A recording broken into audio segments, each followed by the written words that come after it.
Professor Ango Abdulahi, chairman of the Northern Elders Forum, has said Nigerians were warned against re-electing President Muhammadu Buhari for second term in office.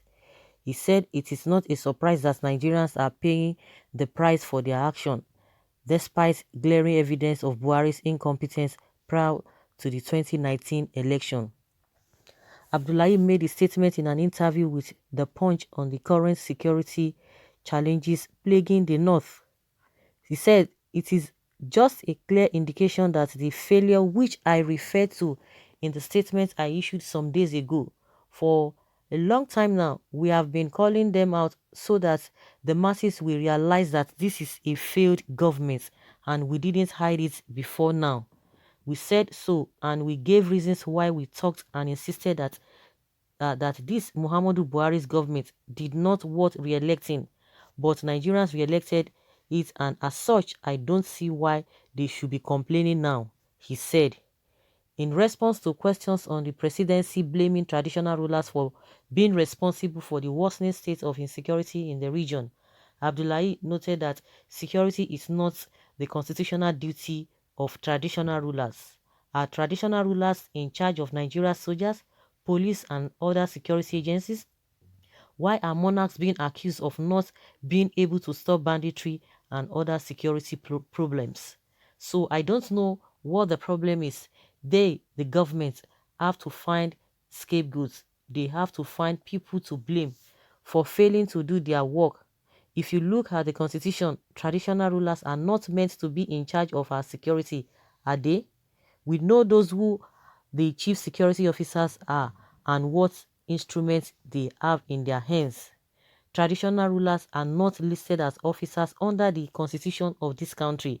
They can probably be asked for advice, and even on that, it is only on matter bordering on traditional issues. In my statement on Sunday, my points were very straightforward, and I think there is no doubt, Abdullahi stated. Well, most Nigerians have always come out to say, no, they didn't vote for this government.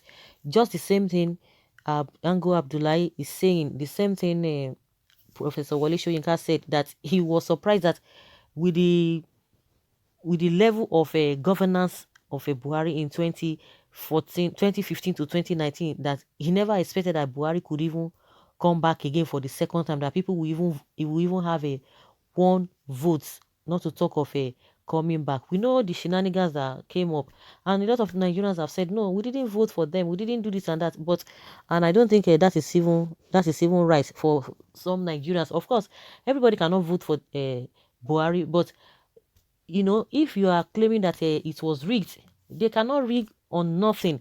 They will rig on something. They will look for something to rig on, if at all they rigged. Because we know a lot of people who are chanting, say Baba, say Baba. Of course, now go to Lagos, go to the north, they were chanting, say Baba, say Baba. So you mean that they didn't vote for him? They voted for him. So it's not totally right that, oh, we didn't vote for him. In 2015, he won. Some people did not vote for him. So in 2019, some people did not still vote for him, but we still have large numbers of people that voted for them. So they could even work on that. And one thing is that, irrespective of what the country is going through now, everybody is affecting everybody. Whether you voted, whether you didn't vote, it's affecting everybody, because the supporters then did not even want anybody to even talk. Even up to now, some of them have even come out openly to say no. Oh, they regretted this, they regretted that. Especially what is even happening in the north. But you still see some people are still like, oh, trying to make excuses, try to defend, try to do all manner of things. But it's just all about deceit, because you know within yourself that you are not getting the right thing. You are not safe. And just like some of the northerners who are saying their votes is just a waste on Buhari, that there is no place in the north that is safe. And it has been, not today. Like what we've been saying, they even delayed before they came out in the first place for the protest. This protest would have been like 2 years ago, not even now.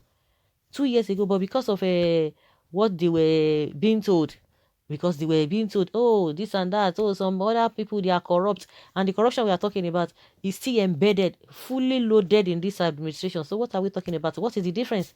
There is no difference at all.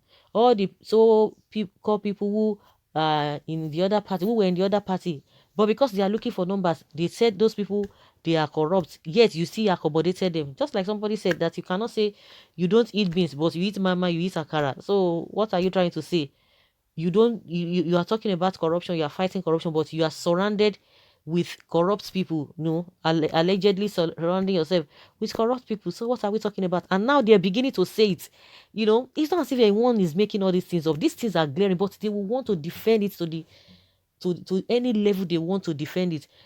Recently, one of the APC chieftain came out that the reason why they're having problem in APC now is because of those people who were ex this, ex that, and all of that. Those who were holding position in the other party, they brought all of them together. Now they are the one working against the party.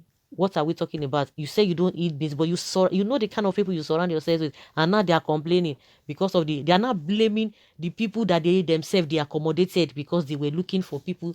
They wanted it they are painting a kind of narrative that, yeah, well, this thing is good, everybody's coming, they are the winning party. But see what is happening now. Everything they don't take responsibility. That's one thing about this government. They will never take responsibility. They will be putting the blame on every other person. But unfortunately, whether you voted or you did not vote, a lot of people listen and they did not vote this government, but everybody is suffering. That is the worst part of it all. Everybody is benefiting, whether positively or whatever. Everybody has share of the thing going on in this country. So we know those who were saying they shouldn't vote, but even since 2015, those ones said they knew what they were talking from beginning. So, but people didn't listen, so they were not even surprised. They were not disappointed because everything they talked about this government, more than that has even happened now. Sir, point of correction, Nigerian people did not vote for Buhari in the last 2019 election. He rigged himself into power with the help of INEC and Tinubu of Lagos.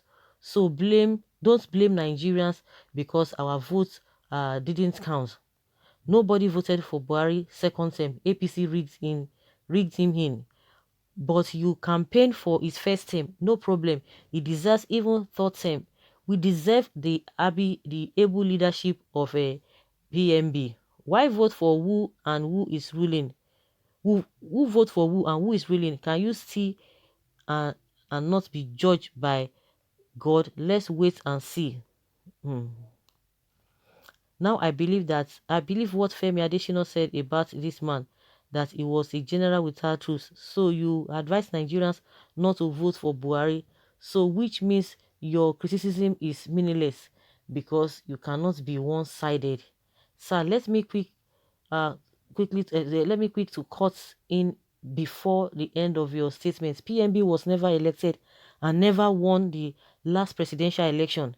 Even a baby still in the womb can testify to this. It was Atiku Abubakar that won the election, but it was rigged in favor of PMB, and I am very sure, sir, you were very much with us in this country when Oshiomhole and Baba Eko forced PMB on Nigerians because of their personal ambition. You never protested to back up your warning as an elderly statesman. Sir, you don't think that is too late to cry, that it is too late to cry when a head is cut off. When the righteous rules, the people rejoices, but when the wicked rules, the people mourn. The former Emir Sanusi of Kano is the only man I found in the whole north that always tackled all issues headlong without fear or favor. He remains the man of the masses, although no human being is perfect, but I still give it to him. Until free and fair election is allowed to have its place in Nigeria, for the electorate to vote the right persons of their choice, there will be no solution to our problems, both as a people and as a nation. God bless Nigeria.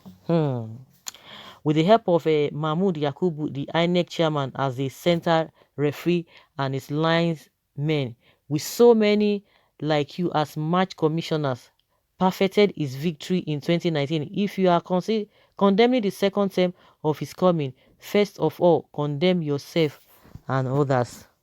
You are among the people that gave him that power. Why are you now crying and complaining over spilled red oil? Okay. Hell, now so we go the day every day toku, complain. No solution. Baba, I don't believe you. You are insincere. You are one of Nigerians' problem who believe that the Fulanis and the North should remain in power forever, either good or bad. Therefore, you are an hypocrite. The truth of the matter is that whosoever is the president of Nigeria, Fulani would suffer the atrocities they have done to Nigeria. So guys, let us hear your opinion, because people do not even agree with Ango Abdulahi, because he said he wants Nigerians not to vote for Buhari because he doesn't deserve, or he didn't deserve, the second term. And some people are like, oh no, he's not saying the truth, that he's being economical with the truth. What do you think? Let's have your take in the comment section. Thank you very much for always being there. Bye.